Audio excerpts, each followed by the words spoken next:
Hello everybody, and welcome to the Daily Splat. Okay, it's a day later than I initially said, but here it is.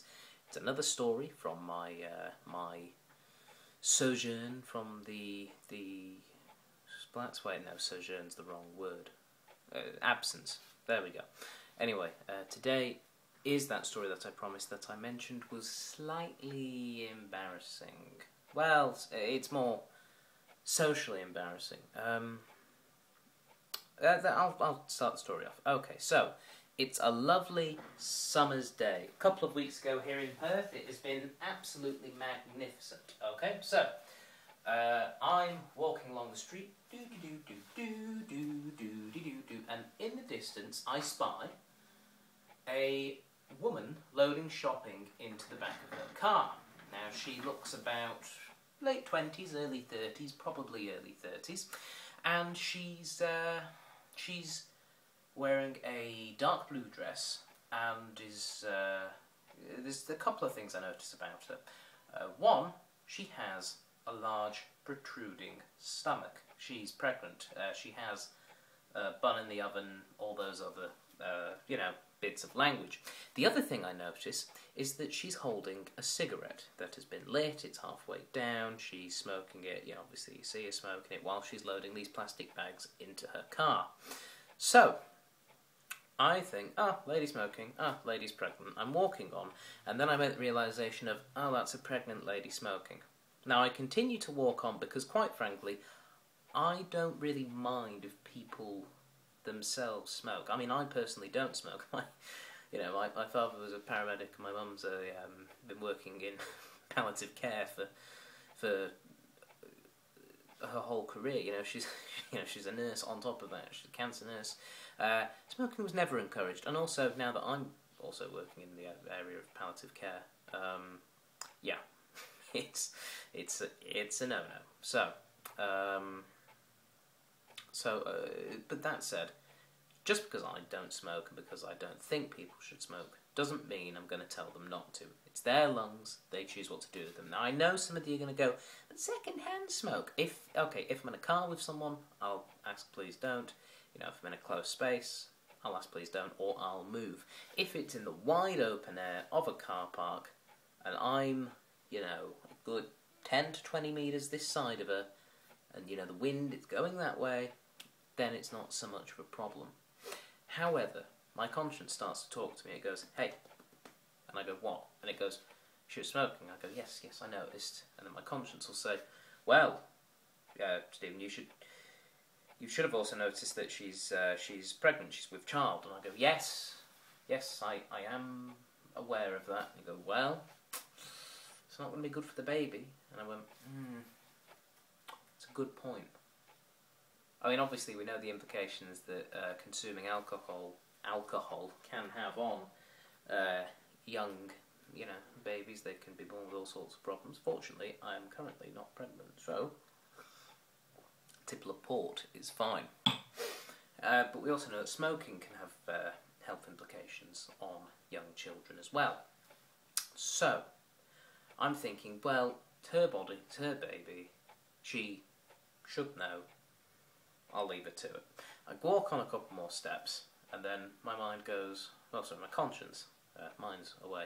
My conscience goes, what if you were that baby? What if you were born with, let's just say, a withered left arm? I'm not entirely 100% sure what the consequences of smoking are, but let's just say that because of that smoking, it causes this child to be born with, one arm all withered and tiny. And you go, if that could have been prevented, by a seemingly random person just telling the mum not to smoke and convincing her not to, and then that baby's born with a perfectly healthy arm, if you were that kid, that's what you would want to have happened. And I went, it's a good point, conscious. It is a good point. But is it right for me to meddle in those affairs? I continue to query. I initially thought, you know what, I'm going to let her know anyway. Like I say, I very rarely tell people not to smoke. Because one of my pet hates, and I don't even smoke, one of my pet hates is when people go up to somebody who's smoking and go, it's bad for you, right? Smoking cigarettes, you know it's bad for you. You know, most smokers, I bet none of them have ever gone, what do you mean? Oh! Vile, cancerous stick? No more!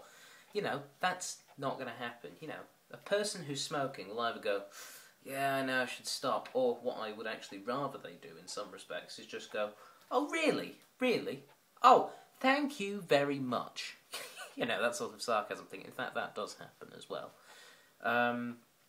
Yeah, I mean, admittedly, that's part of the price they pay for smoking, is having people going, you know, it's bad for you, right?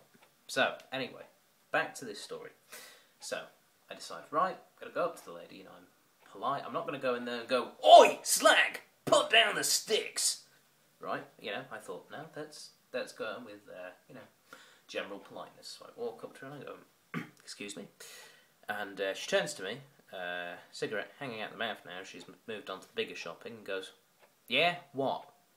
Now, she was slightly affronted by this attitude. Sorry, I was slightly affronted by this. She did seem kind of a combative personality. However, you know, try not to judge people off your first reaction. I know a lot of people build up their judgments of people based on the first time that they meet them. You know, that whole thing. Yeah, first impressions, so making lasting impressions and that, but I think, oh, maybe she's having a bad morning. Maybe that's why she's having the cigarette to calm herself down. You know, she's pregnant, she's moving all the shopping by herself. I'd be annoyed. So, anyway, she goes, yeah, what? I go, I know you've probably had people tell you this before, but I don't think it's wise for you to be smoking. It's you know, it's a health. It causes a lot of health problems, and I mean, and she went, yeah, I know. And I went, yeah, but it's not just you that I'm thinking about, of course. I mean, I know people, you know, I know you're not an idiot. I know you'll know these things, but it's not so much you that I'm worried about. It's you know, your yet to be born, your little baby that's on the way. You know, I just thought it would be polite of me to bring up the fact that your smoking can cause health concerns for this child. So I've said words to that effect in that sort of manner, in that sort of polite way. And then come the dreaded words that hadn't occurred to me at this point. She said, what baby? I'm not pregnant. She sounded offended, and she was right to be, obviously. As far as social faux pas go, telling a lady, oh, when's it due, you know, when they're actually just a bit tubby, is pretty much the worst thing you can do. So, you know, she's gone, what baby? I'm not pregnant.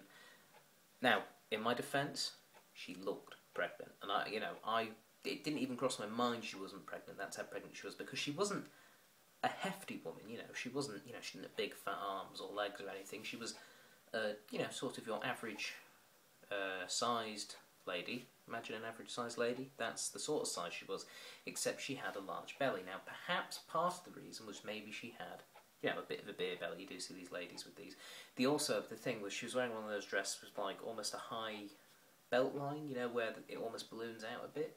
So that coupled with the thing, I just thought she was pregnant. I was trying to help. Okay, that is my defence. Okay, you know, I was wrong. But if she hadn't been smoking, I wouldn't have gone up to her and told her that she was pregnant, or told her anything about the baby. Okay, I'd have just gone, oh, that woman's probably pregnant, and walked on. I wouldn't have gone up to her and accidentally offended her. So she, you know, she's gone, what baby? I'm not pregnant. I've just gone.